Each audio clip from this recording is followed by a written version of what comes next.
Gotcha, Chip. Thank you.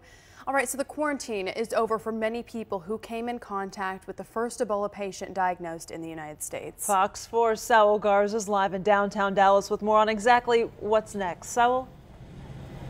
Yeah, well, very good news for a lot of people over the weekend. A total of 48 people who came into contact with Thomas Eric Duncan now off that watch list, and so they are no longer in quarantine, and that includes Duncan's loved ones. They are ready to move forward.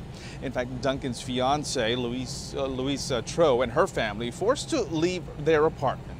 Most of their belongings destroyed. They've been in seclusion for 3 weeks now.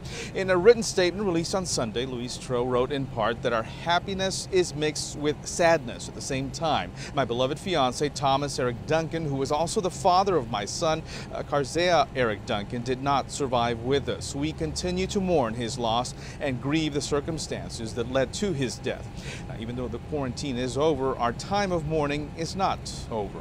Tro's church, meantime, will Wilshire Baptist, as well as nonprofit organizations, the city, as well as the county, they will all be helping the family start over.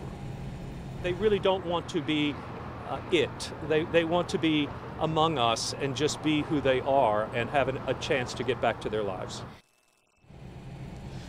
Dallas County Judge Clay Jenkins and Dallas Mayor Mike Rawlings plan to hold a news conference later this morning to talk about how the community can come together to help Duncan's fiance and family. And they will likely, though, not be returning to the apartment. Now, it will also be a little bit longer before Tro's son returns to his DISD school. Now, about 75 hospital workers who treated Duncan, as well as other family members of the two nurses, they are still being monitored. They'll come off that watch list on October the 29th, so they're not quite out of the woods just yet, but again, things look hopeful, but so far they have not shown any symptoms of Ebola.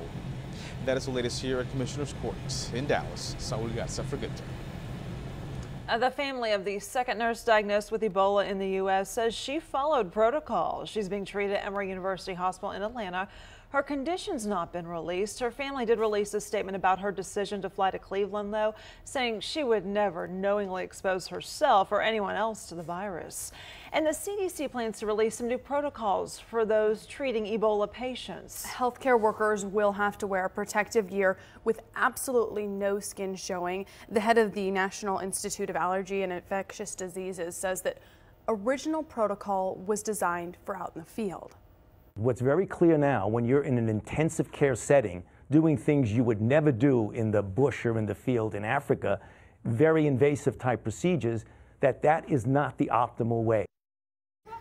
Dr. Anthony Fossey says those who cared for Ebola patient Thomas Eric Duncan were vulnerable because parts of their skin were exposed.